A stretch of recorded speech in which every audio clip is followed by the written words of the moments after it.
authors, filmmakers, entertainment, and all your listening needs. Listen now to Talk Now Radio, where no topic is taboo.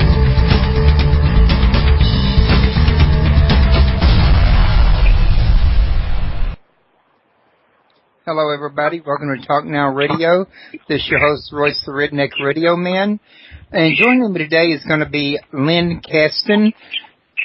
And we're going to be talking about his latest book, The Secret Journey to Planet Serpo. And this is a true story of military travel. And I don't know how many of you people out there listening, Bill, are familiar with this story. It came out back in about roughly 2004, 2005 on the web that an anonymous had been posting to Victor Martinez's site and was giving away the details to this here trip to Planet Serpo when he wasn't supposed to.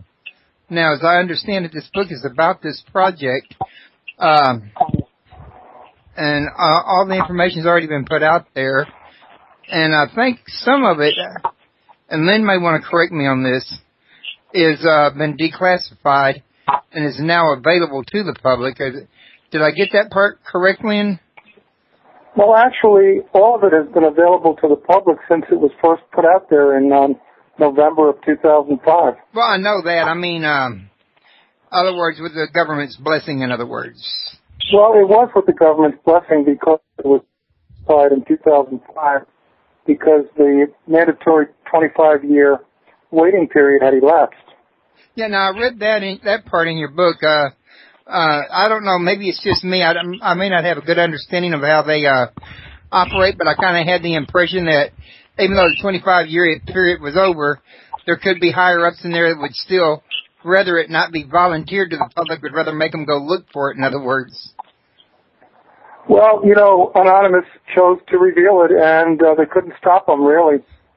And he wasn't alone. He was representing five other BIA personnel, 3 of whom are retired and 3 of whom were active. So they were called the BIA 6. Right. It wasn't just Anonymous. He was the spokesman.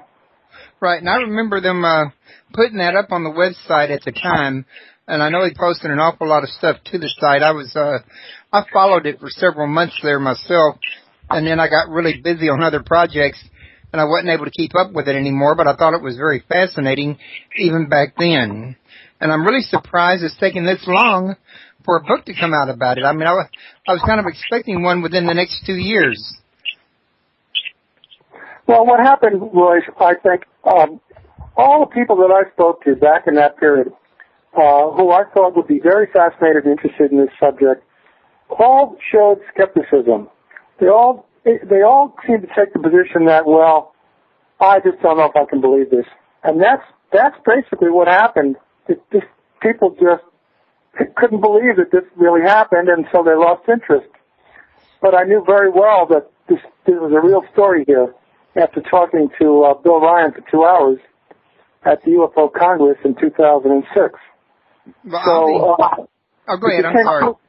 Yeah, it became clear to me that the story was real.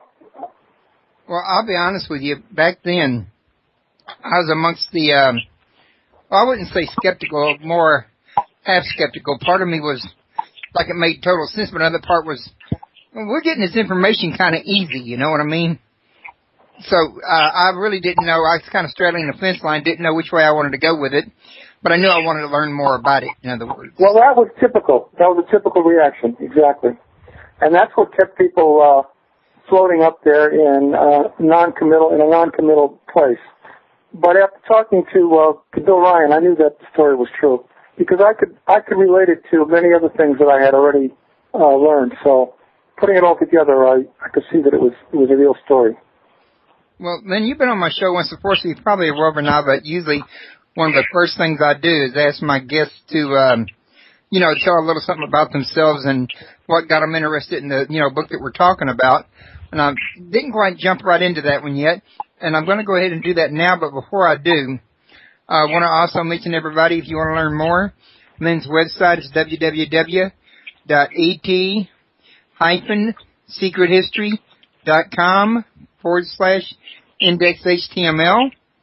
And for you folks that are listening at YouTube or iTunes or somewhere else, We'd love to have you in the chat room here with us. The address is www.talknowradio.com. A reminder to everybody, this show used to be Paranormal Palace Radio, but I decided I wanted to cover more than just the paranormal. I wanted to try to cover everything I could think of, so I named it Talk Now and turned it from a paranormal show into a variety show. I hope everybody enjoys it. I basically just thought I had a chance to learn a lot more than I was learning focusing on one area. And, Lynn, why don't we go ahead real quick, before we forget, tell them about your book signing you got coming up. Yeah, for people in living in the Phoenix area or close by, I will have a book signing at the Changing Hands bookstore at 6528 South McClintock Drive in Tempe, Arizona, on August the 16th. That's a Friday night at 7 p.m. As part of the book signing, I'll be doing a 1-hour PowerPoint presentation of the Serpo story at 7 o'clock, and then there'll be a discussion and the book signing afterwards. So try and make it if you're in the area. Love to have you. I'm in the Houston area, but if I was out there, I would sure enough stop by. Also, everybody, if y'all want to call in and ask questions, the number is 832-632-7904. So, Lynn, why don't you tell everybody here listening that's not familiar with you a little bit about yourself and what got you involved in writing this particular book? Well, I've been writing articles for Atlantis Rising for 14 years, most of them on the UFO subject matter. In fact, starting really in starting in 1980 something, I can't recall when. I became basically the UFO writer for the magazine, and by 2011, I had written 52 articles for Atlantis Rising. We took 26 of those articles and put them together, and they became my first book, Secret History of Extraterrestrials, which was released in 2011 in November. And the book is still selling well and got very good reviews. And then 2 years later, I wrote my new book, Secret Journey to Planet Serpo. Actually, the Serpo story was a chapter in the previous book as well. It took up one chapter in that book as well, but I knew it needed to be expanded, and so that's why, with the publisher's agreement, we decided to do a book on a whole book on the subject. Okay. In fact, I interviewed you about your other book, and I actually read a copy of it, and I thought it was a very fascinating book. And I really enjoyed this book, too, as well. And it covered a whole lot of material that I thought we needed to... Well, I had some questions right here. One of them we've already covered here. Let me bring myself back to where I was at. Okay. Why don't we start with you... Because, like I said at the beginning here, not everybody's familiar with Planet Serpo. Why don't you tell everybody, the listeners... Give them a kind of a briefing on it to bring everybody up to speed on it. What happened, you mean? Well, what happened was it all started basically with Roswell. When Roswell occurred in July of 1947, there were 5 dead aliens found with the ship and 1 live alien. And that live alien made all the difference in the world, and that's what started the whole process. The live alien was taken to Los Alamos laboratories, and the scientists there found a way to communicate with him and asked him a lot of questions. And it turned out that he had a communications device on the Roswell craft. And they started trying to get it to work because it communicated, the device allowed him to communicate with his home planet. So after experimenting with it for 5 years, they could not get it to work until finally, in 1952, one of the scientists realized that it might work if they rehooked it up to the power source on the crashed disk. And when they did that, it worked. And so they got it working, and they were able to communicate with his home planet, and he immediately sent 6 messages to his home planet. One of those messages suggested an exchange program. And that was done at the suggestion of his military handler, who was, I believe, a major. This major was the one guy that was able to communicate very effectively with him, and he became his handler. Now, that suggestion for the exchange program probably came down from a much higher place, possibly from President Eisenhower himself. So, but that went unanswered. Just before the alien died in 1952, he did receive an answer suggesting a return visit 10 years down the road. The people of Los Alamos were scratching their heads, and they figured, well, how could they be talking about something 10 years away? But before they could straighten it out, he died. The alien died. So they never got it straightened out, really. And then after he died, the scientists were able to continue to use the communications device, and slowly but surely they perfected that communication with the alien's home planet. And eventually they were able to communicate in rough English. It took a long time. It took years. And by the time they really had it, all the bugs basically worked out, President Kennedy was in office. And he was briefed on the whole project, and he approved the idea of an exchange program. And that's how it all began. That's how the whole thing started. Now, Kennedy was aware that there was an alien in the craft. It crashed in Roswell all along, at least after he was briefed. Is that correct? Yeah. We don't know that. We don't know how much they told him. All we know about is that they did tell him about the fact that the alien was communicating with his home planet. But in order for him to know that, he had to know about Roswell as well. And my guess is that they had to brief him about Roswell because the alien survived the Roswell crash. So they must have told him that. I would think so. That's why I said what I did. It wasn't because I read it. It was because I was piecing it together. In my mind, that's where my mind would just naturally went to the same place yours did. So, now, my next question is going to be... They didn't have to... Yeah, go ahead, I'm sorry. No, go ahead, finish that one, because you got my curiosity going. They didn't really have to tell him about Roswell, necessarily, but my guess is that they did. The one who got the complete briefing on Roswell was President Reagan. And that's in my book. Yeah. Now, here's what I wanted to mention. It was about Roswell, because I'm familiar that's about 66 years old now. Are there any public domain declassified documents that are like smoking guns evidence about what transpired there that you're aware of? Well, in my book, I give a complete verbatim description of the debriefing of the briefing of President Reagan by the CIA. The entire story is right in there in Chapter 3. Right, I was reading that, and I was going to ask you a question about that one as well. That was going to be question 6, but I can move up to it and go back. It was pretty much the transcript of the Reagan briefing with the caretaker. I wanted to ask you, do we have a way to know that this is a legit document, not just something put out on the web for propaganda, in other words?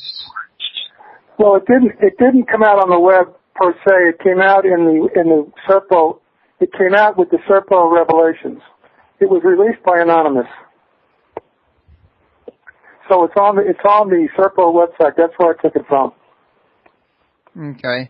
And that was a pretty in-depth meeting in itself, I thought. Well, they covered quite a bit. Now, the briefing itself was a verbatim copy of an audio cassette tape that was retained by the Department of Defense. There were 54 cassettes recorded of that briefing session by the CIA to President Reagan, and they're all basically in the vaults of the Department of Defense. So this verbatim copy was taken from those cassettes. So we don't have no way of knowing if there's any copies that's been put in the National Archives or not. Right, exactly. That would be interesting because it's over 25 years. They were supposed to release them to the National Archives, weren't they? Well, I think they wait for an FOI request, Freedom of Information Act request, and basically I'm going to be doing that very soon. I'm going to be putting in an FOIA request for all of those documents. Yes. Okay, well, that's a good idea. Matter of fact, enough material there probably for a whole other book. Well, maybe not for a book itself, but maybe for a supplement or something like that. I'm not sure what. Okay, now, for the benefit of the listeners, you might want to tell them what the Red Book is.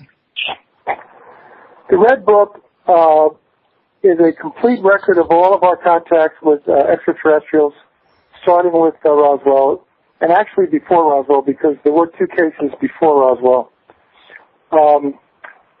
Kept in that, what they call the Red Book, and every 5 years it's updated, and every single incident that's reported having to do with UFOs goes through a filtering process.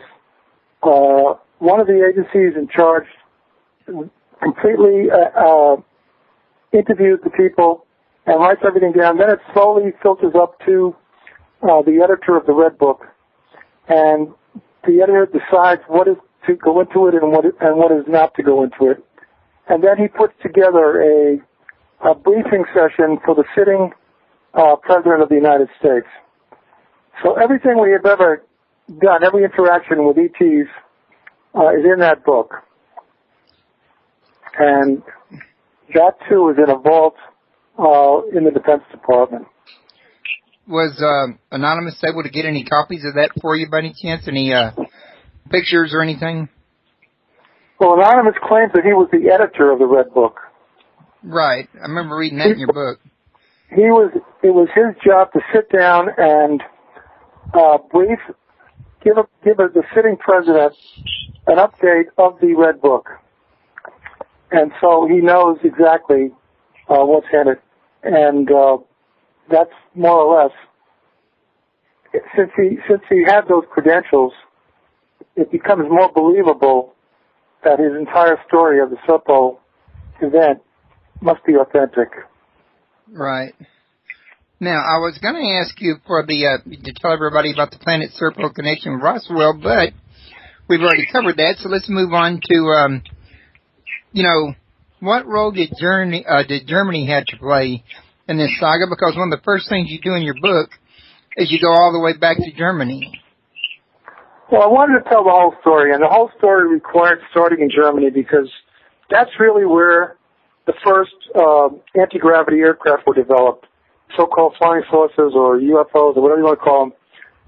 They were developed by the Nazi scientists who were in touch with an underground civilization in Tibet. And the scientific data came from a joint agreement between Hitler and the Tibetan civilization. They provided the scientific basis for the development of the anti-gravity craft and a lot of other very advanced weaponry. This particular pact was between the reptilians and the Nazis. And I wanted to start there because one of the survivors, a scientist by the name of Victor Schauberger, who helped develop the flying saucers for Germany, came to work for the American government right after the war. He was debriefed for about 9 months by the CIA, and then they put him to work in Texas developing anti-gravity technology. That was an important point because a lot of people probably are aware of the fact that the Germans did develop an entire colony in Antarctica. And all their top scientists went to Antarctica and continued their work on the anti-gravity technology. Schauberger himself only had a piece of the pie. The real important work was being done in Antarctica. The Germans started that colony in 1938, and from the very beginning, it was meant to be a scientific colony. Its whole purpose was really to develop the capabilities for interplanetary travel. It was not a refuge in any sense of the word. So they sent their top scientists there and continued to develop and work on this technology. They even sent a suicide mission to Mars from Antarctica.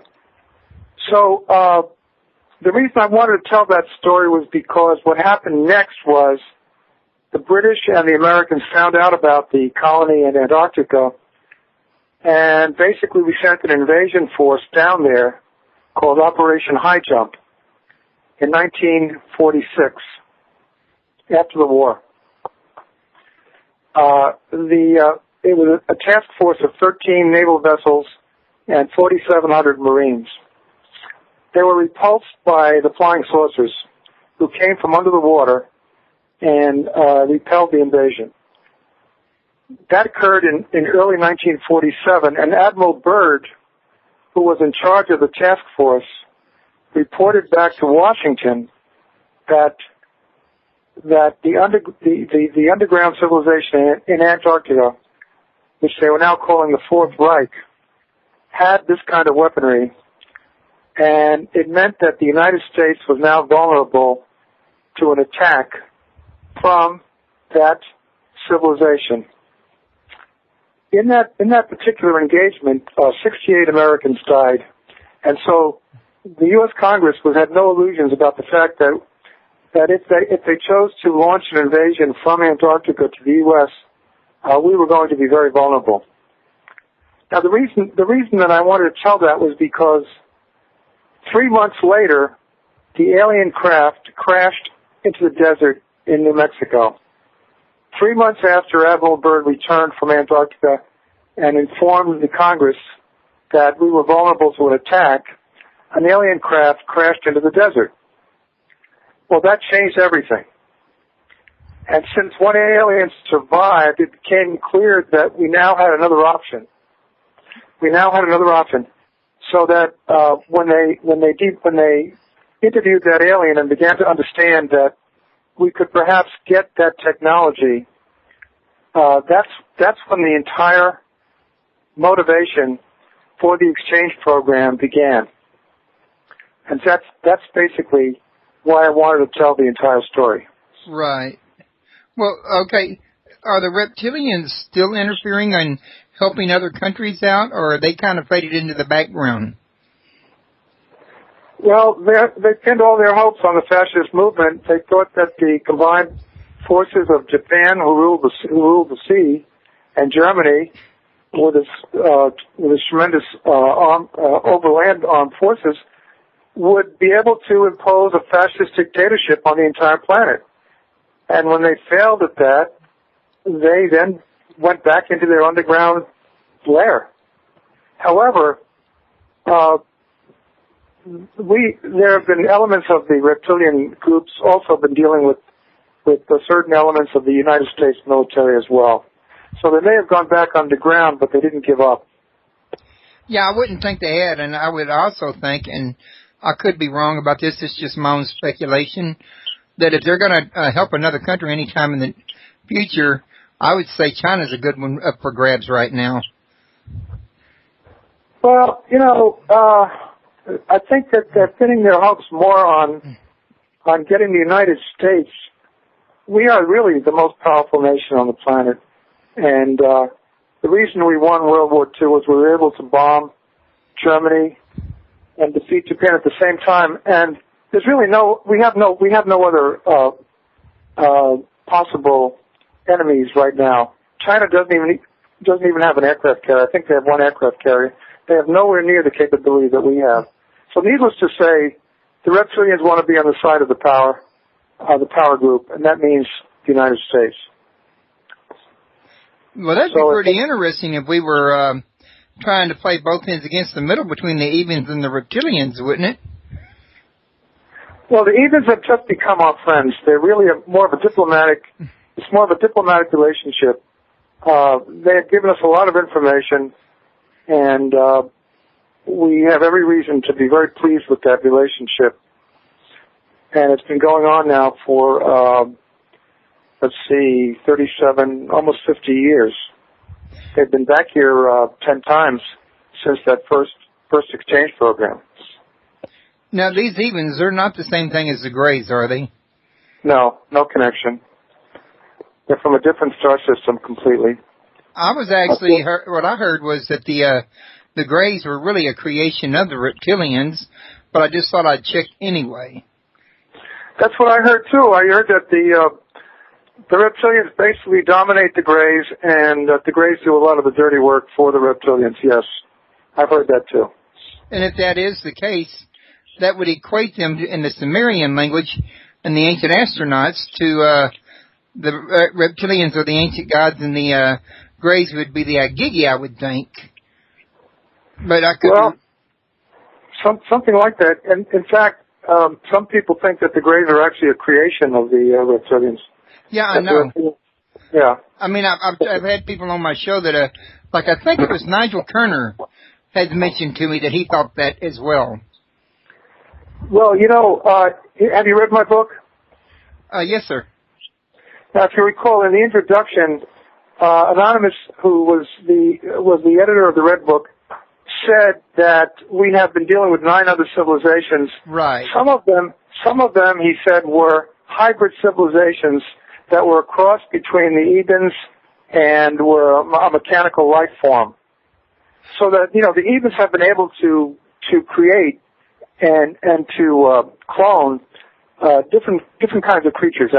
And so a lot of the ETs that we do deal with, some of them are really mechanical android life forms. They're not really completely biological. That's interesting. I got to tell you, that's really interesting because I've had Daryl Sims on, and him and Nigel Kerner both made the observation that the gray aliens don't have any kind of genitals or any kind of belly button, and they think it's because they're mechanical, which is what you're just now telling me. And then me and Kathleen Martin just talked about the same thing last week, and now you and me are talking about it. And I think there's getting to be a consensus here that the grays could possibly be androids. Yes, they could. As a matter of fact, in my first book, I did discuss the fact that the hybrids that they're creating, they were cloning, that in order to reproduce their species, the grays had to clone because they had lost the ability to reproduce by natural means. And if they rely on cloning, that would seem to be an indication that they might very well be an android life form and not really a biological life form. Which also, I noticed that in your book, The Secret Journey to Planet Serpo, and I'm getting ahead of myself with this one, the Ebens were also, had their own cloning program, which was upsetting to our visitors because they had used some of 308's parts. That's right. One of the Americans died on the way to Serpo, and the Ebens took charge of the body. And when the commander asked for the body, they said that the body was gone. They had used it.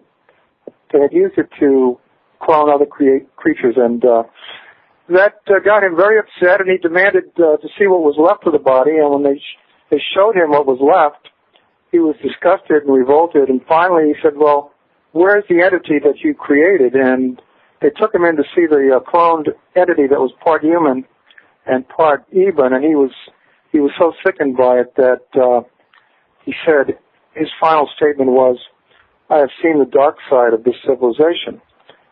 At that time, we didn't know very much about DNA, and we didn't know very much about biotechnology, so it's understandable that he might have considered it evil when they just considered it science. Right. Well, that's the impression I got from reading your book, that the Ebens really had no idea that they were doing anything malicious or aggressive. It was just a scientific project to them, that, although our people didn't view it that way, in other words. Well, that's right. Don't forget, these men went to Serpo in 1965, and they had just discovered DNA only a few years earlier, and there was no sophistication really in terms of how to do anything like cloning at that point. Now, of course, we're way beyond that.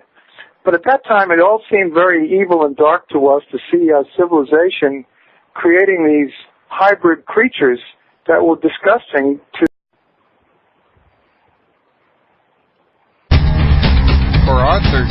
speakers, entertainment, and all your listening needs. Listen now to Talk Now Radio, where no topic is taboo.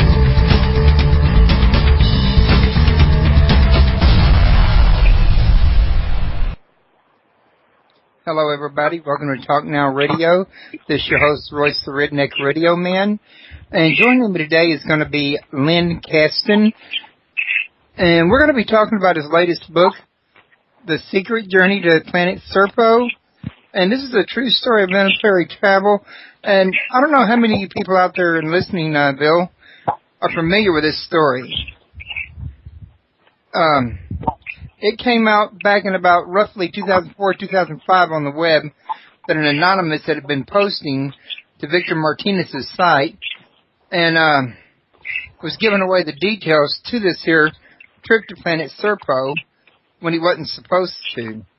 Now, as I understand it, this book is about this project, and all the information has already been put out there, and I think some of it, and Lynn may want to correct me on this, is been declassified and is now available to the public. Did I get that part correct, Lynn?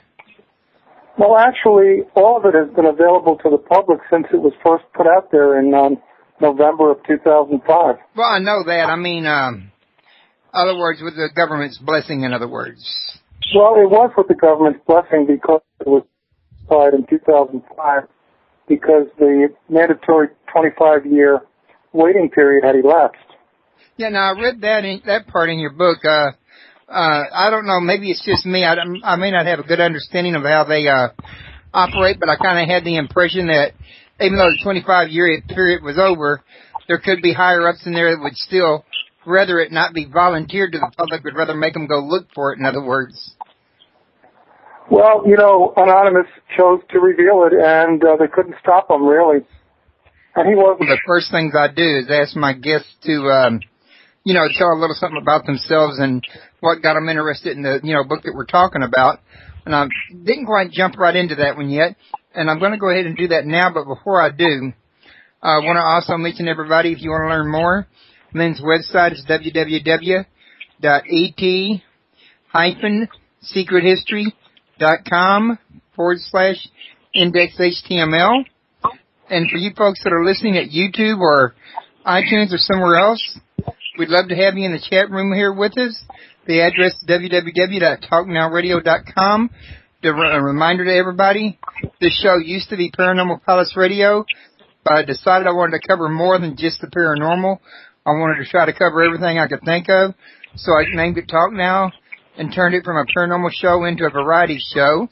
I hope everybody enjoys it. I basically just thought I had a chance to learn a lot more than I was learning focusing on one area. And, Lynn, why don't we go ahead real quick, before we forget. Alone, he was representing five other VIA personnel, 3 of whom are retired and 3 of whom were active. So they were called the VIA 6. Right. It wasn't just Anonymous, he was the spokesman. Right, and I remember them putting that up on the website at the time, and I know he posted an awful lot of stuff to the site. I followed it for several months there myself, and then I got really busy on other projects, and I wasn't able to keep up with it anymore, but I thought it was very fascinating even back then. And I'm really surprised it's taken this long for a book to come out about it. I mean, I was kind of expecting one within the next 2 years. Well, what happened was, I think, all the people that I spoke to back in that period, who I thought would be very fascinated and interested in this subject, all showed skepticism.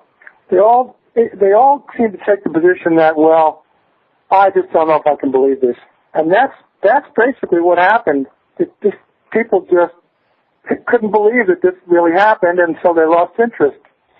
But I knew very well that this was a real story here after talking to Bill Ryan for 2 hours at the UFO Congress in 2006. Well, go ahead, I'm sorry. It became clear to me that the story was real. Well, I'll be honest with you. Back then, I was amongst the, I wouldn't say skeptical, more half skeptical. Part of me was like it made total sense, but another part was, well, we're getting this information kind of easy, you know what I mean? So I really didn't know. I was kind of straddling the fence line, didn't know which way I wanted to go with it, but I knew I wanted to learn more about it, in other words. Well, that was typical. That was a typical reaction, exactly. And that's what kept people floating up there in a non-committal place. But after talking to Bill Ryan, I knew that the story was true because I could relate it to many other things that I had already learned. So putting it all together, I could see that it was a real story. Well, Lynn, you've been on my show once before, so you're probably aware by now, but usually